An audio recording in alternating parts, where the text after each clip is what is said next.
Hey, I'm Steve Sapato, and today I'm just coming to you for a little bit. We're going to talk about business and business success. Part of your business success happens because you're really good at what you do. But what we want to talk about is your presentation skills today. Most people don't understand the power of your presentation skills. How you can change everything. You can increase your sales, you can increase your mobility, you can increase your adaptability, which means you're going to get more promotions, you're going to receive more work, people are going to look at you differently. And so what I want you to understand is I sat in on a wonderful presentation the other day, but they completely missed the mark. One of the things I love doing is seeing live presentations. You ever do live theater? Live theater is great, but they talk to each other. Comedy, we were just at a comedy show last night, and comedy, they talk to the audience. Now, let's qualify. There were 4 comedians on last night. The first 2, just okay. And the reason they were just okay is because they missed the mark. How about you? Do you miss the mark when you go in to do a sales presentation or when you go to give a presentation? Are your presentation skills top notch? And by that I mean, do you tell stories that involve your audience? Do you involve your audience directly with questions?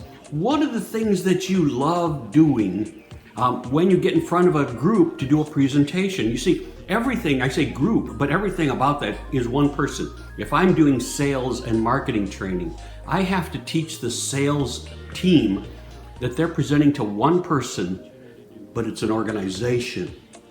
One person. You have to find out what their organizational demands are. You can't just say, hey, I'm coming in here to sell you something and I'm going to tell you all about my widget and here's what my widget does and here's what my widget can do. Decades ago, I think I was in my probably early 30s.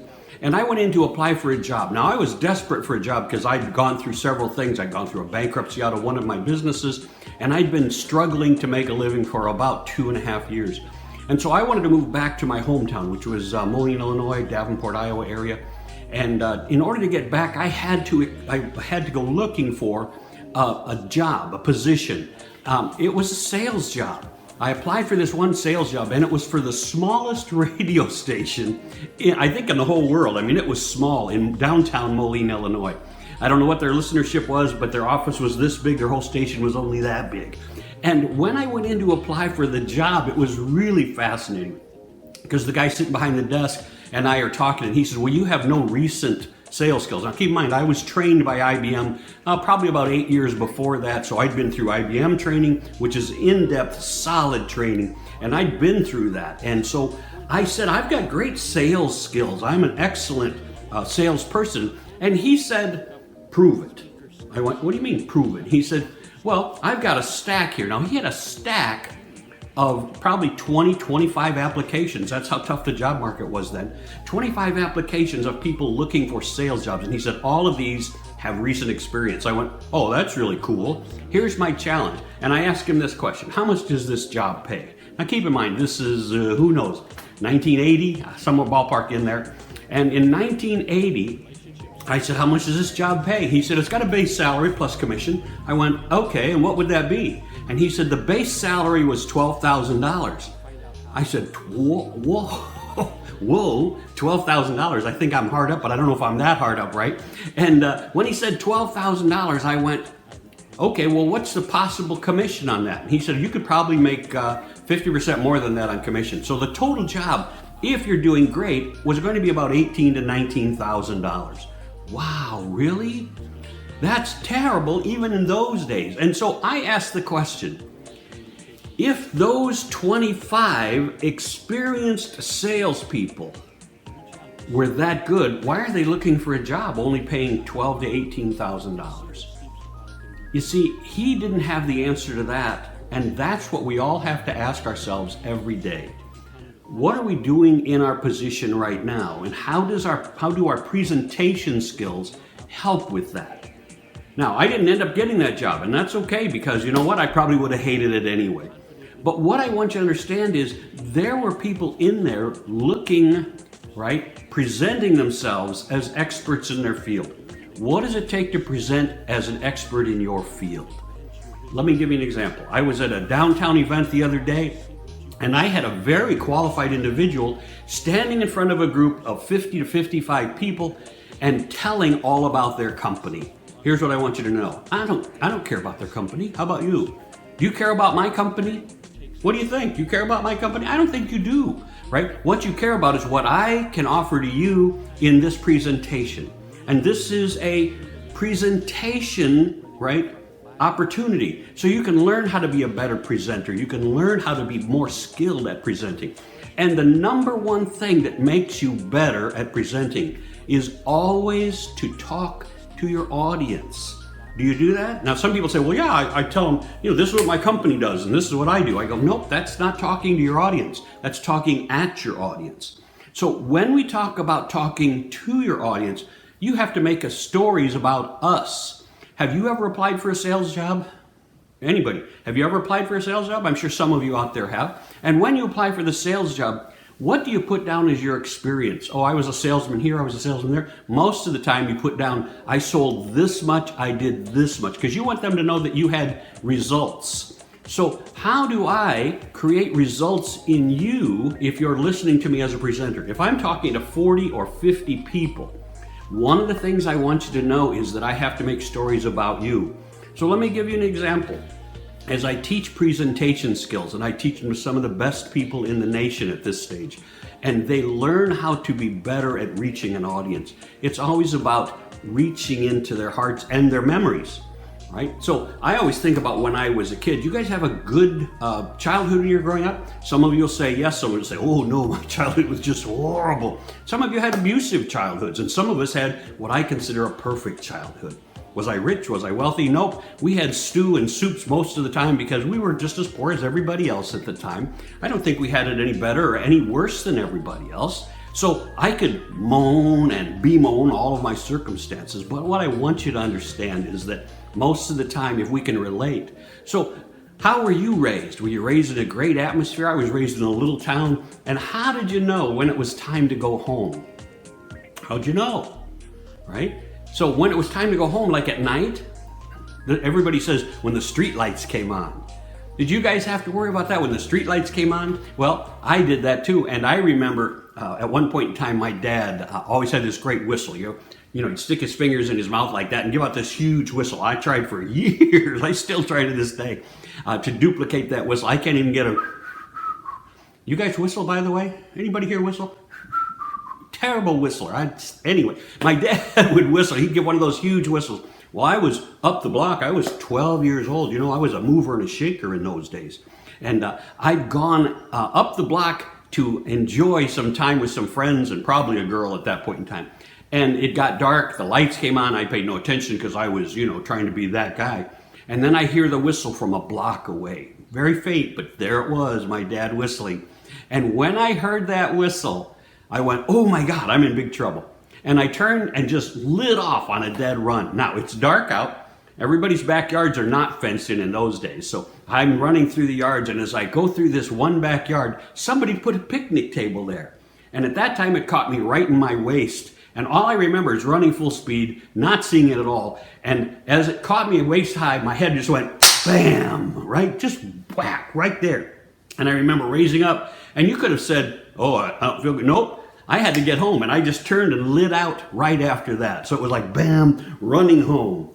And when I got home, of course, my mom and dad saw the red mark on my forehead and asked about it, and I just told them this story. But how about you? Have you ever done something that created a situation where you just ignored it at the time? When we talk about presenting and presentation skills, your ability to tell a story so that other people bring their memories in, like what were you doing to go home at night? What was the trigger? What was the catalyst that told you had to go home at night? And in this case, it was street lights, or in this case, it was a whistle. What did your parents do? And I hope you all thought about what happened in your life that made you more aware of those things. So when we talk about presentation skills, when I watched this person the other day, they told me all about their company. They told 49 other people all about their company. They told us how long they've been in business, and they told us what they could do for us. And the answer is, did they ask us? Did they ask us anything about what it takes to satisfy our needs. Now, I'm not saying open it up for a giant discussion. I'm saying ask instead, hey, if you need this, what kind of company do you look for? If you need that, right, where are you going right now? And I'm telling you that as a company who does these things, you should be coming to us. Because, yep, there's a lot of good companies out there, but there's only a few great companies. So when you're looking for this, and how many of you are looking for this, right? And how many of you are looking for something else? How many of you are looking for that?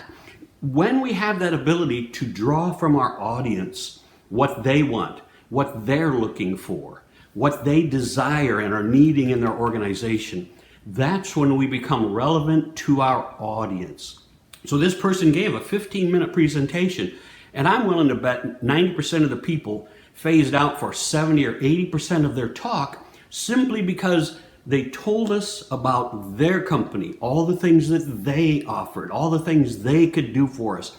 And while I love the fact that I now know a little bit about their company, I still wish they would have said, hey, do you ever need this? Because we supply that. Do you ever need that? Where are you going right now to get that? How are you doing this in your organization? So that we start to be involved in their talk. When we talk about presentation skills, the real gem of presenting is, how do I get to you? What makes this important to you? How would you like to get a raise this year? How would you like to get a promotion this year? Are you in line for a promotion? Is it between you and a couple other people? When it comes time for a raise, do you have to go in and talk to the boss and convince them? Let's back up. Hey, talk about a presentation skill. How would you like to go into the boss and ask for that raise and get it almost every time? And that happens because you know how to ask the right questions when the boss brings you in for a performance evaluation, right? They say, hey, you have to evaluate yourself. I go, that's a great idea. No. But I love the companies that do that. And the reason I love that is because we're all going to rate ourselves really high. The question really comes back to, what do other people rate us and how do they feel about it? So I might take my ability to do performance rating and go to a couple of my coworkers and ask them, what do you think of me? And then I might put down, hey, I'm going to use your name in my presentation skills or my performance evaluation. And I'm going to put in there, hey, Karen said this, Bob said that, right? And so when we do that, then we come back with information that supports our position. When you know how to present and what the other people are looking for, what they're wanting, what they're seeking, how to reach into their memories, then it becomes a valid presentation. When you're standing in front of a group, when you're standing in front of either your small meeting or you're standing in front of hundreds of people, your job is to reach into their minds. Sometimes it's an easy way to do it, but you always have to tell stories. So I started off by talking about, we went to a comedy club last night. 2 of the 4 were pretty good. The last 2 were really very good. And what made them so much different from the first 2? The first 2 got up and did their routine. You guys know what routines are? When you ever watch comedy? I love going to comedy clubs. And I learned so much about presentation skills and how to interact also. And 2 of the people got up and they said, here's what I'm doing. This is my bit. And the next 2 got up and went, now, the audience wasn't real receptive. The audience was a tough crowd last night. It was a Sunday night. Most people had gotten in free. And so it was a tough crowd. And so the third person got up and started to bump heads with the tough crowd and started to ask the crowd questions. And when she started to ask the crowd questions, guess what? The crowd livened up. Hey, where are you from? Hey, what do you do? Hey, how old are you? Hey, who are you here with? And those kind of things opened it up so they could now take their material and start really reaching into the people who were in attendance. How many people here have ever gone to a Kohl's department store? One of the guys asked last night. And everybody was like, He goes, oh, come on, I'm the only one that shops at Kohl's department store? He says, honest. He said, let's get involved. Raise your hand how many people here have been involved, have ever gone to a Kohl's department store? And then the hands went up and he went, see, I knew there were people out there. And it was really cool how he drew the crowd. He was the fourth presenter. He's the fourth comedian. And he drew the audience into him, and then he lit us up. And he really did a great job of overcoming the pressure of the non-performing crowd They didn't want to participate. They struggled against raising their hands. And we had one guy who was just drunk as a skunk and wore this weird t-shirt, and the guy really interacted with him, and the guy just kept blabbing on, and he just ignored him until he reached a point where he could interact properly. You see, all of those things talk about presentation skills. What are you doing to hone your presentation skills? Are you reading the right books? Are you listening to the right people? Are you attending the right workshops or seminars? Because running a meeting, if you're the boss and you run a meeting, meetings are important for you to involve the people at the meeting. How many times have you been to a boring meeting? Boring meetings. Are you kidding me? That's the worst. You sit there, and sometimes if you're like me, you just go, I think I'm going to sleep now. And you struggle with not going to sleep while your boss or some manager or somebody's in front. And it's horrible. And okay, why is it so boring? Because they didn't involve us at the meeting. There's only 5 people. There's only 12 people. There's only a handful of people at these meetings, and they didn't involve us. And yet they know us, right? They work with us, and they still don't know enough in their presentation skills to involve us, to participate in what they're trying to teach us in these meetings. And you say, well, sometimes it's just going over data. Well, good, go over data, but say, hey, how is your data, And then compare that to other things. We think of how many pieces of this did you sell or market? And you might say, hey, you know what? I was out at Dairy Queen last night. And anybody here ever buy a Dairy Queen, one of those small cones, and you lick it? Anybody ever count how many licks it takes? No, neither did I. But you know what? If you don't count the number of licks that you take on your Dairy Queen, how do you know what size you want next time? You say, well, it took 5 minutes, it took 10 minutes, however long it took you to eat that Dairy Queen. You go, great. So now let's put that back into the performance that you're showing this month here at the office. You see, you involved them, and then you took that. We don't know how many licks. Okay, how many phone calls did you make? How many emails did you send? How many letters did you send? How many times did you reach out? How many connections did you make? Right? And then bring it back to the ice cream cone. You say, okay, so you received 10 phone calls. How many of those people did you call back? Now, we'll stand there going, I don't know, right? And you evaluate or relate that back to the cone. You say, okay, that's like having an ice cream cone, and somebody hands you the ice cream cone, and then you don't lick it. You start to, and then you put it over there. Why would you do that? And the answer is, you wouldn't, because you want that ice cream cone. And the same thing with your customers. If they reached out to you, then you should be reaching out and touching base with them. The touch part, your tongue to the ice cream cone, right? Now, if I put it into a meeting, maybe you'd appreciate it more. But right at the moment, you say, well, that's kind of stupid, Steve. Okay, good. Maybe it's stupid, but maybe it will interest your audience. What do you think? Presentation skills are vital to your success. Presentation skills can take you places or bring you people that you had not counted on before. So if you're going to do a presentation, some people pay for sponsorship at some of these events. You ever go out to a LinkedIn event or LinkedIn Local, I think they call them now? Or did you ever go to a marketplace? There's a market on Main Street down in Sarasota, and people buy booths. And then I see them at these booths, and I want to charge them $500 just to teach them how to run a booth properly, because they're standing behind the table and they're not interacting with people, or they wander over to that person's table because there weren't enough people here. They don't have any handout material that's really interactive. It's like, hey, take one of my brochures. I don't want one of your brochures, right? You have to do something that grabs us and brings us in. Whatever your presentation is, you have to reach us. Does that make sense? Are we talking at the same level? Where are you going to be presenting next that you should improve your presentation skills? Call me. I'm Steve at stevesapato.com.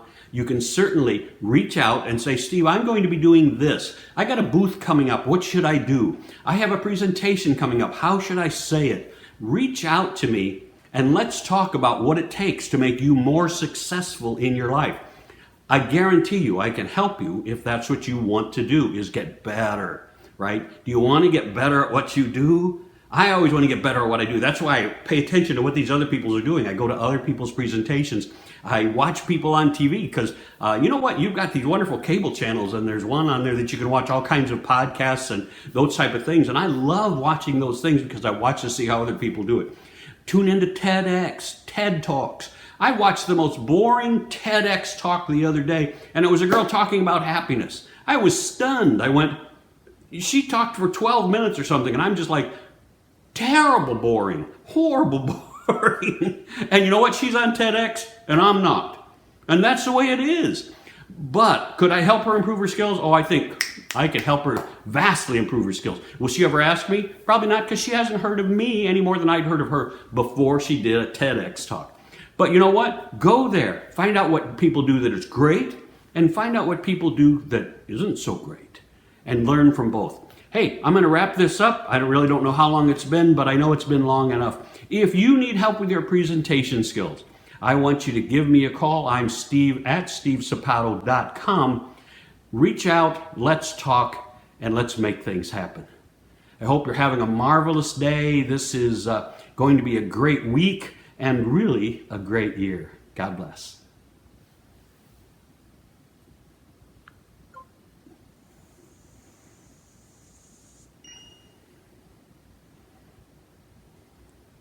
Hey, I'm Steve Sapato, and